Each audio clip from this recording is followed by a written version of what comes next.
I'd just be confusing, because in America, a flange is a part of a sync unit. I went, oh, well, I said, please let me say Minge and don't bleep it. I was really rooting for Minge, right? It was like 12 Angry Men. I go, no one's leaving till I can say Minge, right? And after about 10 minutes, I wore them down. Whatever they said, oh, that won't work. So I was going, please. I said, I'll write them. You won't get any complaints and all this sort of. And eventually, the head lawyer went, okay, you can say Minge. I went, and you won't bleep it. He went, no, we won't bleep it. I went, you promise? He went, yes. And I left. I knew they would. And they fucking did, right? So, when I said Minge, I pointed.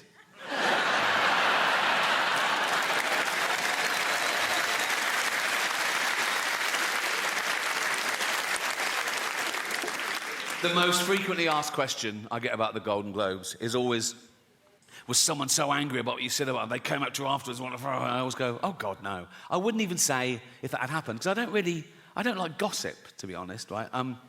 There was one guy I thought took it the wrong way, right? It wasn't a bad, the cameras went to him, and I'm not in control of the cameras, so I think he was caught in the headlights. It was Elton John, right? But it wasn't a bad joke. I was introducing Madonna, okay? And I later found out that him and Madonna were in this feud, and he hated being mentioned in the same sentence as her. But I didn't know at the time. I was confused, right? And it wasn't part of the monologue, but I'm there for like 3 hours, right?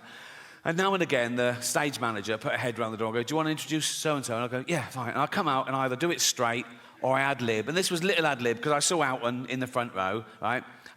So this was a joke. I came out and I said, our next presenter is the Queen of Pop. Not you, Elton. Sit down, right?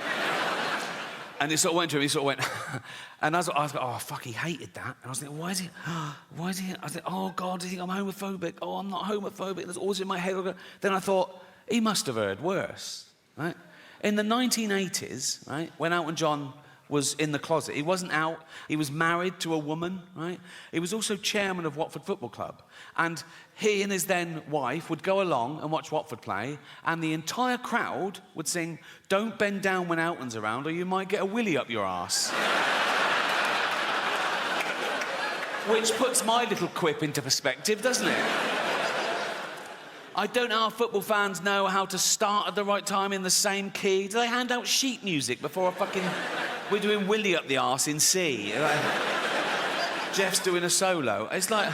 And what they usually do, they get a traditional tune so everyone knows it, and they change the lyrics. Some genius changes the lyrics, right, to be as offensive about someone or something or somewhere or whatever, right? So the tune they used to use, I remember it, it was that old Cockney knees-up song.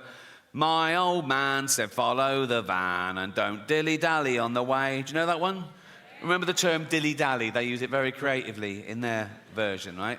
So this was their lyric. It was the 80s. It's not politically correct. I apologise. But they're football hooligans. What are you going to do, right? So let's analyse their genius lyrics, right? This is what they used to sing. Don't bend down when Elton's around, or you might get a willy up your arse. I mean, you might. Not necessarily his, but, you know, like mathematicians amongst you would have to go, yeah, there's a slight... Like, if 1,000 people bent down when Elton was around, one of them might randomly... Someone might come off a bicycle and go, sorry, like that, and they go, oh, fuck, and the scientists will go, one. Do you know what I mean? There's a slight... Also, when Elton's around, that's ambiguous. That could fit... Like, you could have two gentlemen having anal sex in a hotel room, right? And then the next day they find out that Elton John was staying in the next room. They go, oh, I got a willy up the arse when Elton was around, you know? I'll give them that. Anyway. Don't bend down when Elton's around, or you might get a willy up your arse. He has the nerve to call us dear. We all know he's a fucking quill. Sorry, right? And he goes, he dallies and dillies. They've reversed it. Why? He dallies and dillies. He plays with people's willies. Again, I don't know what play with means in this context. It could be like, wow. It could be anything, couldn't it? Wow. I thought you were going to suck it. No. He dallies and dillies. He plays with people's willies. He's up every arse in town. I'd stop him there. I'd go, no, you know, that is provably false. He's not up every arse in town, is he? We can prove that. Right, take a small town. Take Watford. 120,000 people. He is not up 120,000 arses, is it? I mean, half of them are women, so 60,000 tops, right? And I don't think he's been up 60,000. And if he has, good luck to him, but that's not my point. This is my point, right? What did his then wife think of that? Because he's in the closet, right? You know, and she's just married Elton John the pop. She couldn't be, she's in love. She's so proud of him. Elton John, and he's chairman of Watford. She goes like, I'm married Elton John the pop star. I'm married to Elton John the pop star. And then the entire crowd sing, don't bend down when Elton's around or you might get a willy up your arse. She must have gone, why are they singing that, Elton? And he goes, I don't fucking know, watch the game. You know what I mean? It must have been awkward. Well, that's nearly it for me, but I've just, I said earlier, I've never had a joke stopped by the Golden Globes, and that is absolutely true, but I've just remembered a joke that I stopped myself, because I bottled it a bit, and I think I was being overcautious. I want to share it with you, right? So, I got the chance to introduce Jason Momoa. Do you know who Jason Momoa is? Yeah, right? So I thought the meta joke would be to show my hypocrisy and my cowardice. Like, I'm okay to slag off actors, who's scared of actors, but when it comes to a big dude, right, I'm not so brave. So I was going to go, I've got nothing bad to say about our next presenter, because he's got a cock like a baby's arm, right? And I told my mate I was going to do that, and my mate went, do you think people think that's racist? I went, why is it racist? He went, well, because he's a person of colour, and I went, no, but it's nothing to do with that. It's to do with the fact that he's so big that he'd probably have a cock like a baby's arm, right? So I didn't do it. And I had a great follow-up as well. I'll tell you the whole thing. This is the whole thing. This is what I was going to do, right? Right. So I'll go out and go, I've got nothing bad to say about our next presenter because he's got a cock like a baby's arm. Unlike Peter Dinklage, who's got an arm like a baby's cock.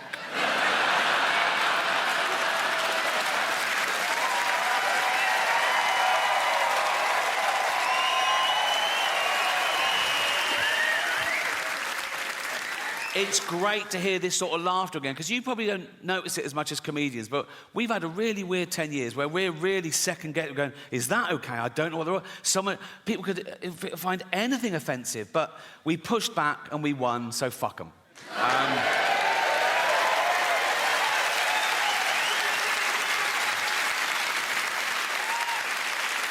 Until the next time. They haven't gone away, they're just licking their wounds. They'll be back with something madder. But remember who it is next time, right? It's always like these sort of educated, middle-class, privileged, elitist sort of people telling ordinary working-class people what they can and can't do and say and laugh, not realising how important comedy is to ordinary people. Like, when I was a kid growing up in Reading with nothing, right, humour was like a lifesaver. It was like a superpower, right? Not a real one, like flight, but you know what I mean? It's like, you ask anyone their superpower, I reckon 7 out of 10 will say flight, and 3 will go super strength or something, right? Which is great. If you're a superhero, flying around, being super strong, great. But sooner or later, a super villain will go, look at that cunt. I'm gonna get him and murder him, right? My superpower, they wouldn't even know it was me. They wouldn't even know there was a superpower being used. And it would get you out of any situation. My superpower would be the ability to make anyone instantly shit themselves. Think of it. You're getting mugged at knife point. They go, give me your wallet. You just go, they go, fuck. Oh, fuck. Game over. It's game over.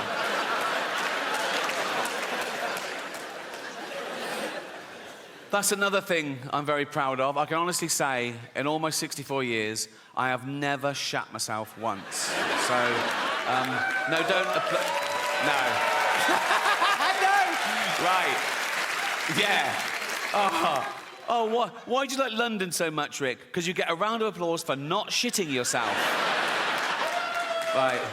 But that's the next phase now. I reckon it's the next 10 years that I will. But as of now, my arsehole has never let me down. Very underrated, the human arsehole. Everyone goes, oh, the human brain, the greatest computer known to man. All the human liver can regenerate itself. Your arsehole is working 24/7. Even when you're asleep, it's like that. You're not coming out. You're not coming out. You're not coming out. Nope. You're not coming out. And you're not coming in.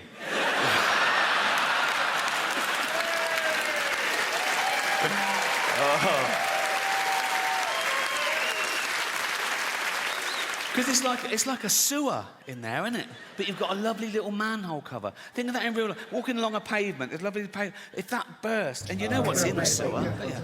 Piss and shit and cum and dead goldfish, fetuses.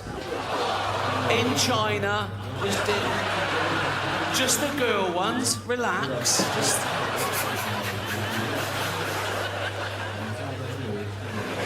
I'm at that age now as well, because I'm in entertainment. People say, oh, you can have a facelift. I go, no. Have you seen facelifts? They're still just that. Like that. You know what I mean? You go to the doctor, and the doctor goes, do you want to look old or Chinese? You know, it's like, nothing wrong with looking Chinese if you're Chinese. If you're not Chinese, it's a bit weird. It's offensive. Why is that allowed? You're not allowed to black up. Why can you do that? Maybe there are terms and conditions to make sure you're never that racist. Like the doctor goes, right, we've done the eyes, but never leave the house in a little lampshade, because...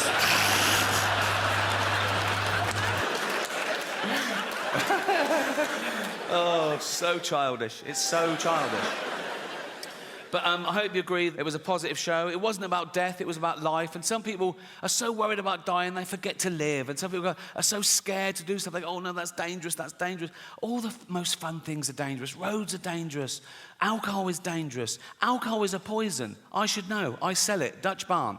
Right? So, yes, like, alcohol gives you brain disease, liver disease, kidney disease, heart disease, mental illness, but it does loosen you up at parties. So... Think of all the babies born through alcohol, yeah. Many of them deformed if the mother carried on drinking.